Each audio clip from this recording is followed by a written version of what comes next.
شعب الجزائر، حنا خاوة خاوة، ما باغين معكم عداوة، في الخط غاديين سوا سوا، ولكن حكامكم فيهم دواوة، تكلاخ كتسحابوه في هلاوة، عقليتهم خاصها الدواء. داكشي علاش كيضحكونا وكنعتبروا الجزائر مسرح كبير كيضحك العالم كامل.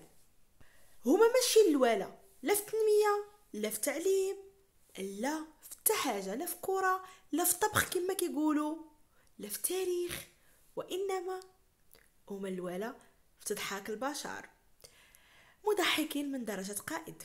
اليوم غندويو على الزلات الجزائريه، اكبر الضحكات والمتضحكات، الضاحكون الجزائريون. التسعينيات، قبل التسعينيات كانت الجزائر تتكلم باسم ثلث البشرية. سلوقية هو سلوقية هو سلوقية هو سلوقية هو سلوقية هو. عضاتني السلوقية، عضاتني صافي عضاتني. وكلمتنا مثلا في الجمعية العامة تاع الأمم المتحدة كلمتنا هي اللي تفوت، وبكلمتنا اللي دخلنا الصين في الأمم المتحدة. روشرش صغير، امتى دخلت الصين للجمعية العامة؟ كنعرف ان بلا ما ندوي في هذا الموضوع حسن خليني ساكته. دونك في اللايف تاعي سقساوني على مسابقه ايتو، باسكو كنت هذاك وين خلاص كملنا المسابقه، كان نهار ابخي لا فينال، هذيك لا سواري فينال. دونك سقساوني المتابعين قالوا لي كيفاش كانت المسابقه، كيفاش كنتي مع المتسابقات اكزاكتومون على متسابقه من دوله شقيقه. جو سقساوني كيفاش، قلت لهم كانت معايا متسابقه من هذيك الدوله، وهذه الانسانه بزاف طيبه ولينا صديقات. هذا واش قلت. ابخي بعثوا لي ميساج اللي هو كان جاز، قال لكم ما بعث لها حتى ميساج. ابخي كان بعث لي ميساج قال لي لم ولن اقبل انك تتكلمي على هذيك البلاد وتقولي انك كونتي صداقات معاهم. الوغ كو هذه انا نظن انه كون هدرت ولا اسأت لهذيك البلاد اللي ندخل في امور سياسيه. نعم. انا جست هدرت قلت كو عندي صديقه من هذاك البلاد، دونك هذه عفسه نظنها انسانيه بعيده كل البعد على السياسه. الا كنتي ملكه جمال في الجزائر، عندك علاقة مع مغربية أو مغربي، هتولي ملكات بوزبال. هادو اللي ما كيفرقوش ما بين السياسة، ما بين الفن، وما بين الموضة، وما بين الكرة. قال كتقوم الواعرين وما كاينش حالهم في الدنيا. واو. تحدث عن الأسد الجزائري الذي عاش لقرون في جبال الأطلس الجزائرية، يعيش في الجزائر منذ القدم ويمكن الاعتماد عليه في التمائم. حتى تسمية أسود الأطلس محمد التي يتبناها المنتخب المغربي هي في الأصل، لو نعود للتاريخ للأصل، هي تسمية جزائرية، هي تسمية للجزائريين. لا حول ولا قوة إلا بالله، والله ما أعرف غير منك دلوقتي أبو حميد. لماذا؟ لأنه الأسد، جبال الأطلس التي ينسب إليها هذا الأسد، الجزائر تملك تقريبا نسبة 70 أو أكثر بالمئة من نسبة هذه الجبال. نعم. لذلك الجزائر أولى بهذه التسمية. راه أسد الأطلس نسبة لجبال الأطلس، حيث كان كيعيش في جبال الأطلس، ولكن جبال الأطلس كاملة نسبة لماذا؟ نسبة للمحيط الأطلسي. إذا المحيط الأطلسي ما كاينش في الجزائر. لماذا تنسبون لكم جبال الأطلس تقولوا راه هي عندكم معظمها، ولكن جبال الأطلس واصلة حتى لتونس؟ على ما أعتقد، على ما كانت عندي، ما قلبتش على هذه الفكرة ولكن عارفاها. ولكن هنا عندنا الأطلس الكبير والأطلس الصغير والأطلس والمتوسط، وتسماو على قبل المحيط الأطلسي. عندكم حل واحد، أنكم تشدوا المغرب وترجعوا في حال أطلانتيس تغرق في الماء، وتبقى عندكم المحيط الأطلسي، وسميو نتوما كاع الدولة كلها الأطلسية، وحيدوا ديك الجزائر، راه جزائر. واليوم باش تستقوى بإسرائيل كنت تستقوى بالجزائر. الجزائر قوة ضاربة. منيتك حنيني، انت ما حميتي تا راسك تحمي المغرب، ما حميتي تا الشعب ديالك، وفرتي لهم الماكله والشراب وحميتيهم من الطوابير. باغي تحمينا حنا وتوفر لنا هذا الشيء وتحمينا وتكون لنا انت احسن من اسرائيل، فحال احنا اسرائيل قلنا لا جي عاونينا العربي، جي حمينا. نديروا منكم قوه كيما احنا، نفتحوا لكم الحدود تعيشوا معنا في سلام وأمن. بحال بغيتي تقول لي تمسك غريق بغريق فغرقا معا. على الاقل المغرب باقي موفر وباقي فيه الحليب وباقي فيه بزاف د الحوايج، واخا اكراهات بسيطه ولكن عندنا كلشي موفر الحمد لله. مده وحنا نعانيو من الماء، ما عندناش، ما كاينش خلاص الماء داخل، يجي خطره في السمانه، خطره ما كاينش خلاص، كيما عندنا هنا 4 شهور ما كاينش الماء.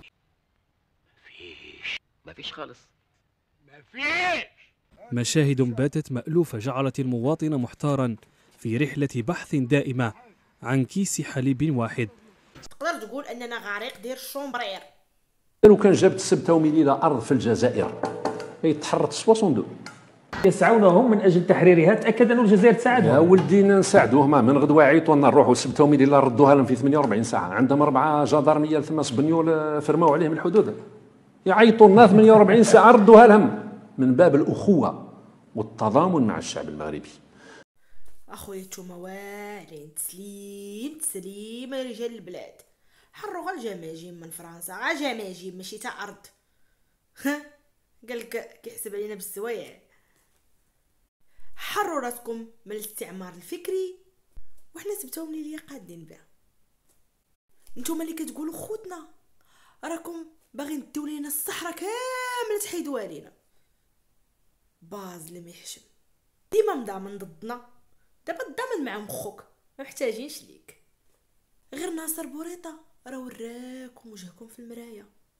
زائد ان عندنا مليك دبلوماسيته ما تقدوش عليها وما كتعرفوش ليها، وملي كنبغيو شي حاجه بطبيعه الحال كنوصلوا ليها.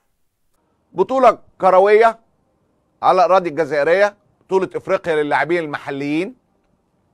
كل المنتخبات الافريقيه بتستعد للذهاب للجزائر للمشاركه في البطوله، لكن ازاي نعدي الفرصه؟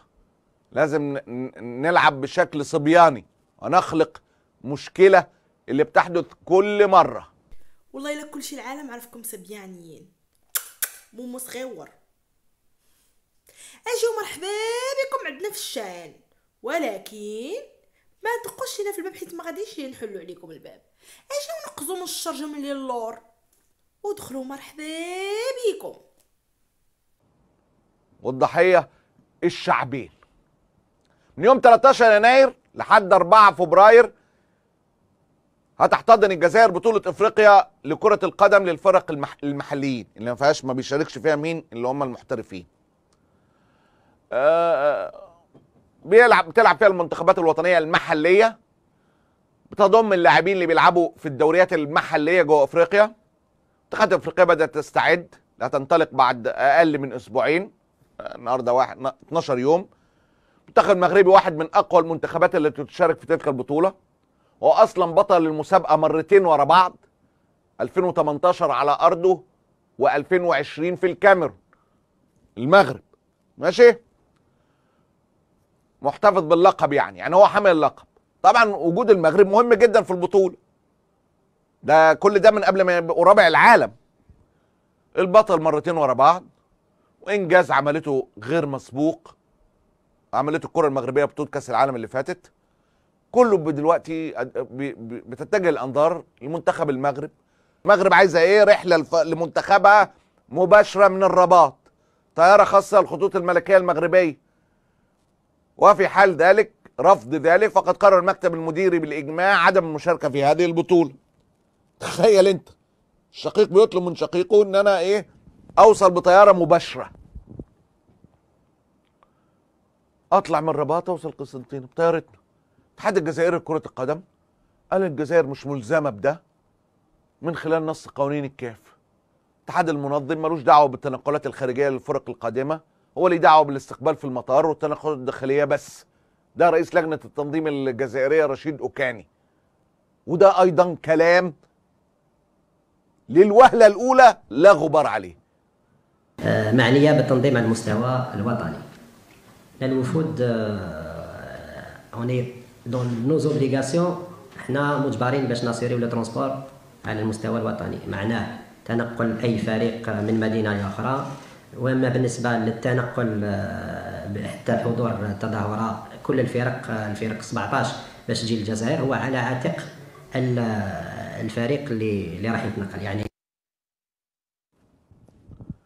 فين المشكله بقى؟ المغرب بتقول لك انا حق اروح على الجزائر على طول بطيارتي. الاتحاد الجزائري بيقول ان نص الكاف بيقول انا ماليش دعوه بالتنقلات الخارجيه، انا ليا دعوه بالتنقلات جوه بس.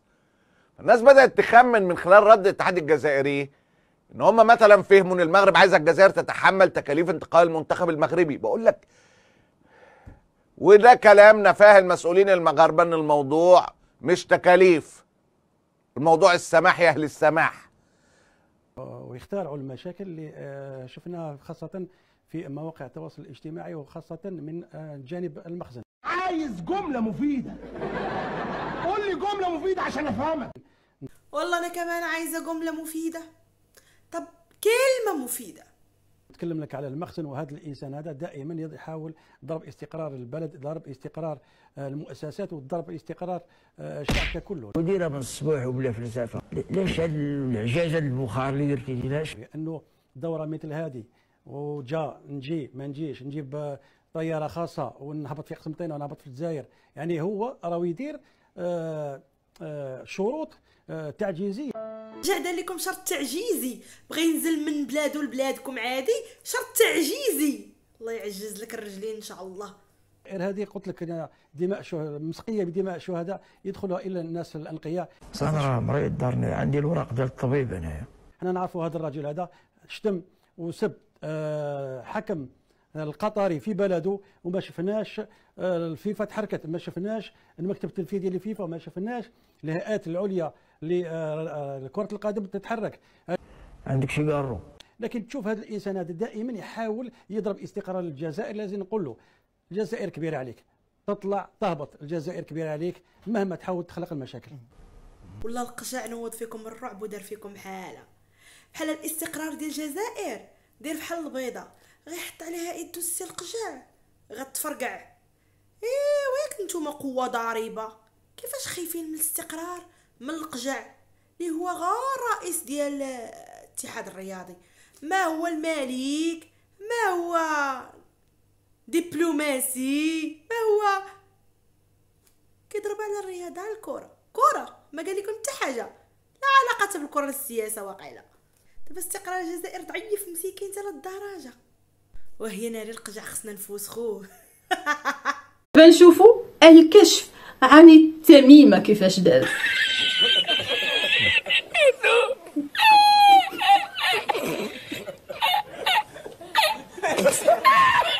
وفي صراحه هذه البنت كتبرد القلب، نقدر نقول عليها والو، كتجيب بالدليل والبرهان. برافو، هذا ديال السبع وعجبني حتى ديال خيط الروح. هذا هو الشان اللي قال لك الكراغلا، كيقولوا عليه ان التنظيم ديالو احسن من تنظيم كاس العالم، صدق او لا تصدق. الكراغلا قاص حل وجه قال لك هذا الشيء، هذا العجب هذا احسن من تنظيم كاس العالم. يعني مثلا شنا الحافلات اللي غيديو فيهم اللعابه حافلات مصفحه مقزدره، يعني حاجه اللي ما تشبه مولاها حرام. حنا في بلاد الكابرانات، طبيعه الحال في بلاد الكابرانات غيكونوا الحافلات د اللعابه بحال ديال المحبسيه. بغيت نوصل لكم فرحتنا الكبيره في جميع انحاء المملكه، لان وليداتنا ما غاديش يمشيو يشاركوا في قله الشان عندكم. هادشي ما كيترتب عليه حتى شي عقوبات للمغرب. علاش؟ لان المغرب طلب واحد من الحقوق ديالو، نتوما رفضتوا انكم تفتحوا الاجواء. هادشي هذا كيعطي المغرب حق الانسحاب، لان انسحابه ماشي بدون سبب. عليها كريغلاتي غير ارتاحوا، ما علينا حتى شي عقوبه، بينما نتوما دقيتم سمير في نعش تنظيمكم لكأس افريقيا. اسد الاطلس كانوا كيصيدوه شحال هادي جدودنا، ها هي الصوره. ونزيدك كانوا كيهديوه لسلاطين المملكه المغربيه. من غير هادشي كانوا كيصطادوه وكيبيعوا الجلد، يعني الفروه ديالو، وكيبيعوا حتى النياب ديال الاسد خارج المغرب. راكم عارفين القوافل ديال التجاره المغربيه من زمان قبل وجود شيء اسمه الجزائر. مني كانوا عندكم نتوما قطاع الطرق على حسب ما كان كيقول ابن خلدون، كانت في المغرب تجاره وقوافل. اسد الاطلسي هو مغربي، وخا مشيتو لويكيبيديا وبدلتو سميتو الكره للعبيد والكره لي أحادية الخلية. واش كتعتبروا ويكيبيديا مصدر؟ راه اساسا مالين ويكيبيديا كيقولوا انه مصدر غير موثوق، وانه من الغباء تاخذ ويكيبيديا كمصدر. بدلوا المصدر في ويكيبيديا، ها هو المصدر الاصلي ديال الصورة اللي كذبتوا وقلتوا انها ديالكم. مصدرها في المغرب، كان في مدينة فاس تحديدا ما يعرف بمهرجان مصارعة الأسود. أيه، كانوا كينظموا مصارعات ديال الأسود في عهد المارينيين. هادشي اللي جا على لسان بن الأحمر، كذلك الحسن الوزان المعروف باليون الأفريقي، مرمول كرباخال، وكذلك لسان الدين بن الخطيب. غادي ترجعوا لهاد الناس هادو، تقلبوا شوية وغادي تلقاو هاد الهضره اللي كنقول لكم. وترويجها على الخصوص لمنشور يقول الفيفا تصفع المغرب وتلغي جميع نتائج المنتخب المغربي في كأس العالم، حتى المركز الرابع تم سحبه من أسود الأطلس. وقبل أن نبين كذب المنشور لابد أن نقول لكاتبه اشبيك يا ولدي، اشبيك، تحكي بعقلك صفا. نو ما كيحكيش بعقله، كيحكي بالرئيس ديال الجزائر ديالو. اللجنة الأولمبية الجزائرية مصطفى بيراف راح وقف تحية لعلم ونشيد الكيان الصهيوني خلال فعاليات الدورة الدولية للجودو واللي بتحتضنها العاصمة الفرنسية باريس حاليا. And now the national anthem of Israel.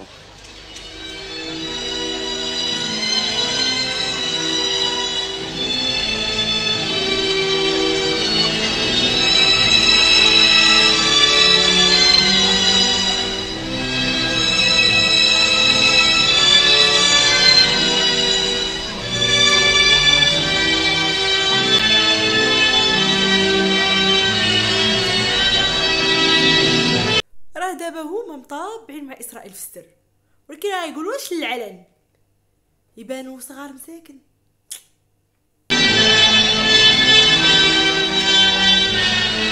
حقيقة كنا لسه امبارح او اول بالكتير يعني بنعلق على التويته اللي كتبها نتنياهو بان هناك ثلاث دول عربيه فقط ما بتقيمش علاقات سريه مع الكيان الصهيوني، وقعدنا نتساءل بصعوبه جدا مين هم الثلاث دول العربيه دول، لكن بمنتهى يعني الاريحيه قلنا اول حاجه الجزائر. يعني قلنا دي اكتر حاجه احنا متاكدين منها الجزائر، اتكلمنا عن لبنان لكن الجزائر كانت المرتبه الاولى. وكأن رئيس اللجنه الاولمبيه الجزائريه بيرد علينا، مش بس الوقفه يا جماعه، يعني الاحترام. بص الشمخه حلوه الشمخه دي اللي هو واقف فيها ما شاء الله، والانسجام الكبير اللي هو عايش فيه.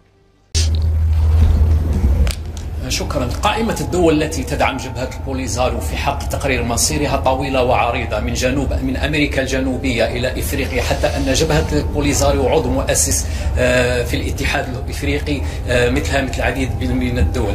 الآن السؤال، لماذا في كل خطاباتكم وتدخلاتكم تتهمون الجزائر، حتى أنه اليوم في مداخلتكم ذكرتم الجزائر أكثر من ذكر جبهة البوليزاريو التي هي الطرف الآخر الأساسي؟ لماذا تخصيص اتهامات الجزائر؟ شكرا. ممكن تتفضل تذكر اسمك وتمثل أي جهة؟ أريد مشاهدة سكاي نيوز عربية. سكاي نيوز عربية. سكاي نيوز عربية تتكلم باسم الجزائر، تدافع عن الجزائر الآن. لا أنا هذا لا، ولكن أنت تمثل. لا، عندك حق. أخلاقيا أسأل أي سؤال. أخلاقيا سكاي نيوز هي التي تؤدي لك ثمن، هي التي تؤدي على العموم. أنا سوف أجاوبك. لماذا تكلمت عن الجزائر؟ لأن الجزائر هي الدولة الوحيدة التي خلقت البوليزاريو وسلحته ودعمته دبلوماسيا، وهي التي غير هذه السنة يعني خصصت 6 ملايين دولار لللوبينغ من أجل البوليزاريو. من أين تأتي شرذمة البوليزاريو بأسلحتها؟ من تندوف. أين توجد الجمهورية المزعومة؟ في تندوف. أين يوجد المسؤولين تاع البوليزاريو؟ في تندوف. من يؤدي الثمن ديال التذاكر تاعهم، الاوتيل تاعهم، الاصفار تاعهم، السيجارات بتاعهم في تندوف. الجزائر هي التي خلقت البوليساريو، وهي التي تموله، وهي التي الان تدافع عليه. وانا لا افريقيا سيقف هنا مع الدعم السياسي شيء. احنا لا نقول الجزائر ما عندهاش الحق تتكلم على تقرير المصير، ما فيش، هذا مبدأ. كما نحن كذلك ندافع على تقرير المصير في جميع انحاء العالم. ولكن لما الجزائر تؤدي ثمن الاسلحه، ثمن الاوتيلات، ثمن اللوبيات، ثمن المظاهرات في اوروبا، ثمن مجموعات الضغط، من يؤديها؟ الدولارات ديال الجزائر. لذا نتوجه للجزائر. وطبعا الطاولات المستديرة تكلمت على الدور الجزائري. الآن مجلس الأمن يطلب من الجزائر أن توضح موقفها لكي نمشي سوا من أجل تسوية هذا الموضوع. عرفتي خصنا شي 10 في حالة عمر هلال. واو، قالك تا هاد الصحفي مسكين جراو عليه بحال اللي جراو على المدير ديال التلفازه ديالهم حيت جبد المغرب. اويل على جبد المغرب، بحال المسكينه هاد عارضه الازياء، لا ملكه جمال. المهم اي واحد يقول مخ خصو يحيدها ويحبسها. اسد الاطلس جزائري، اسد الاطلس جزائري وسرقوا المغاربه. عن الأسد الجزائري الذي عاش لقرون في جبال الأطلس الجزائرية، يعيش في الجزائر منذ القدم ويمكن الاعتماد عليه في التمام. تسمية أسود الأطلس محمد التي يتبناها المنتخب المغربي هي في الأصل، لو نعود للتاريخ للأصل، هي تسمية جزائرية، هي تسمية للجزائريين. لماذا؟ لأنه الأسد جبال الأطلس التي ينسب إليها هذا الأسد، الجزائر تملك تقريبا نسبة 70 أو أكثر بالمئة من نسبة هذه الجبال. لذلك الجزائر أولى بهذه التسمية. لماذا؟ علاش يا أخوتي المغاربة علاش سرقتوا أسد الأطلس؟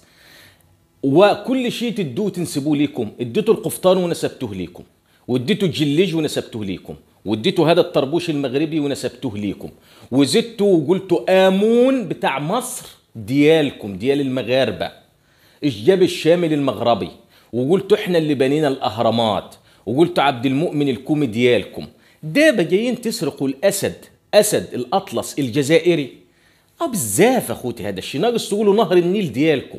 هذا اسد اخوتي، اسد، ماشي اسد التيك توك اللي الناس كتلوحوا في التيك توك. هذا اسد. الناس تسرق فرخه، تسرق بقره، تسرق محفظه، تسرق تليفون، انما تسرق اسد. اسد اخوتي، تسرقوا اسد الاطلس الجزائري وتنسبوه لكم زي ما واش انتم ماشيين بمبدا كل شيء ديالك وانت مولاه.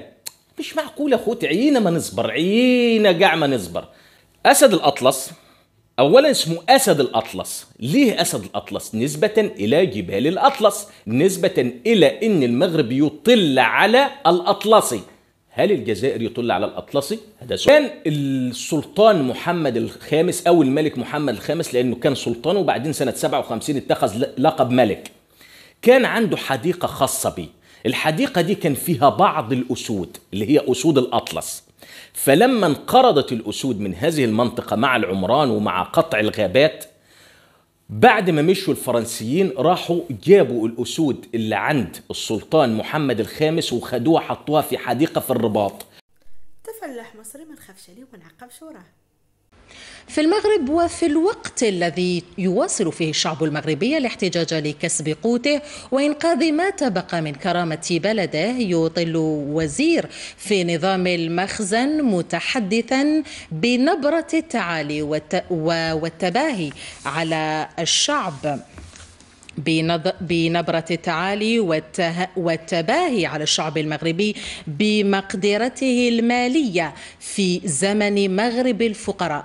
تصريحات عقبت عليها الكثير من الجهات الحقوقية أن المغرب أصبح بلدا للعجائب، وأن خطاب المخزن وأفعاله الشنيعة تجسد لطبقية مجتمعية. انتم كنتم محتاجين بالاخباريو ما في خباريش، هذه قلتوها ونهار ربحنا اسبانيا قلتو اسبانيا ربحات الريح في بركلات الجزائر.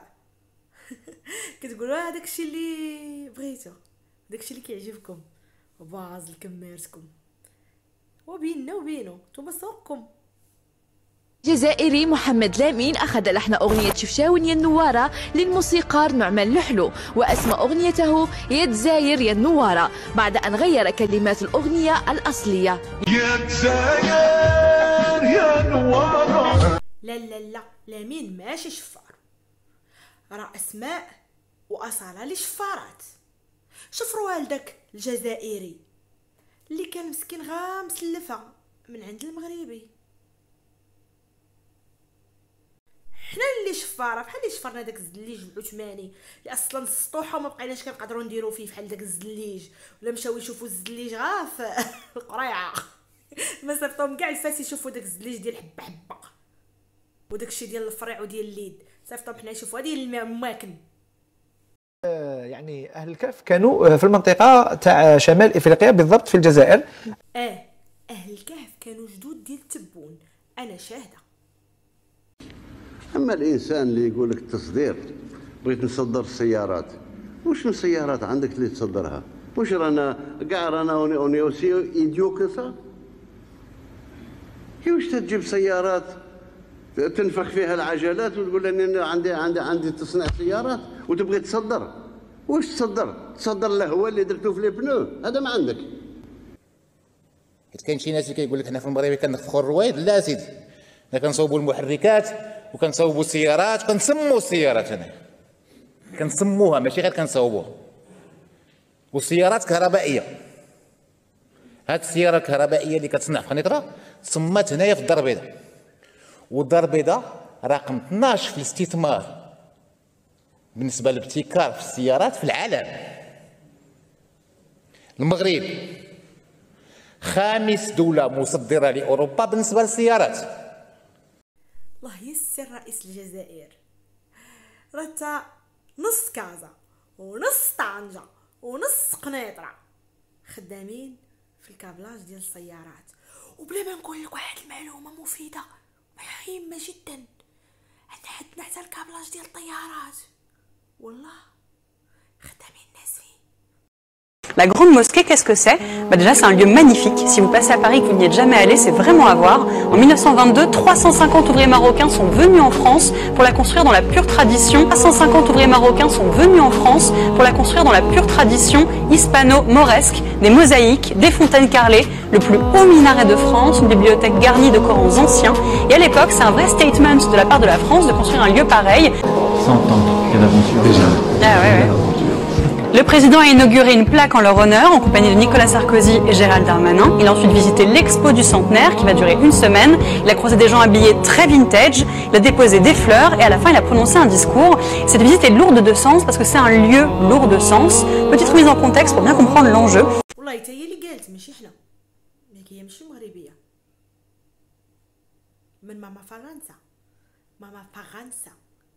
قال فوزي القجع رئيس الجامعة الملكية لكرة القدم اليوم في ندوة صحفية عقب انعقاد مجلس الحكومة، قال إن الجامعة لم تطلب من الجزائر توفير رحلة خاصة للمنتخب الوطني للمحليين إلى مدينة قسنطينة الجزائرية، ولكن الطلب يتعلق بالترخيص لطائرة الخطوط المغربية للنزول في مطار المدينة التي ستحتضن نهائيات كأس إفريقيا للمحليين. وأوضح القجع أنه عكس ما تم الترويج له في الساعة الماضية، فإن مطلب الجامعة يتعلق بالترخيص لطائرة الخطوط الملكية المغربية للنزول في مطار قسنطينة. لنتابع.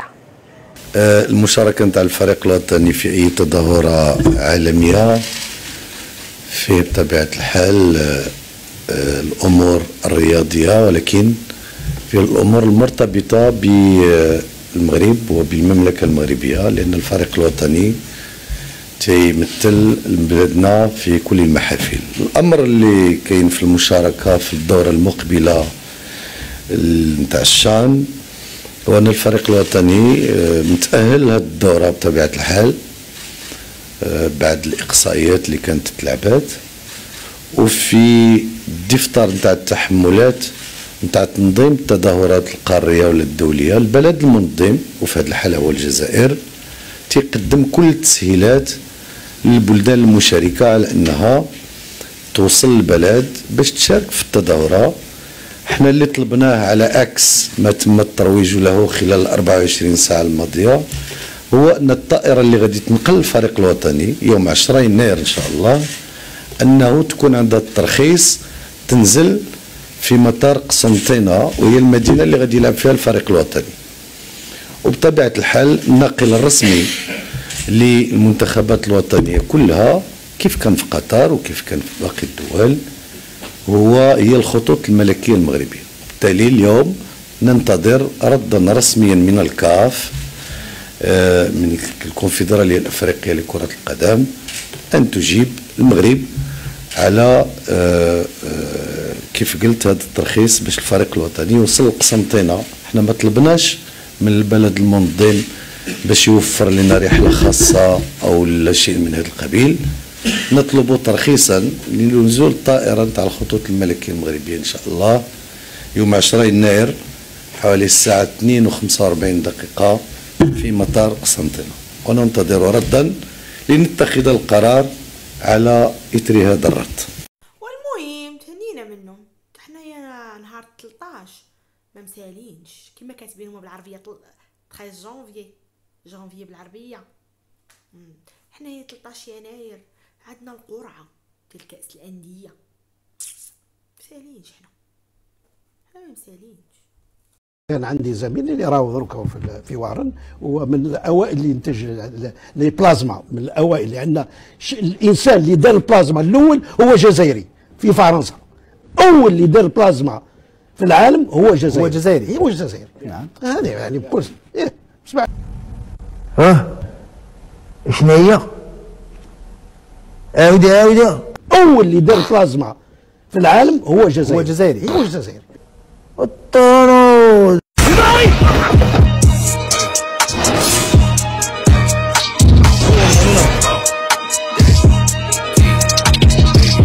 كذبوا، راه اللي اخترع البلازما جزائري، والشي داك اللي طيح التفاحه على نيوتن جزائري. نيوتن واقيلا راه اصله من الجزائر، بغاو يحيدوا لينا حتى طارق بن زياد قال لك جزائري. عبد الكريم خطابي جزائري قال لك. وشويه يقولوا لنا الملك ديالنا جزائري وحنا ما فخبارناش، ولا يقولوا لينا شي حاجه في الشكال وحنا ما فخبارناش. نقدروا نكونوا حنايا من اصل جزائري، جينا زايرين. خوتنا المصريين نتوما خديتوا حقكم، راه الازهر بنوه الجزائريين، وخديتوا حقكم عاوتاني ان الاهرام راه جزائريه بزاف د الحوايج لا تعد ولا تحصى. الله يخرجنا من دار العيب بلا عيب. السلام عليكم.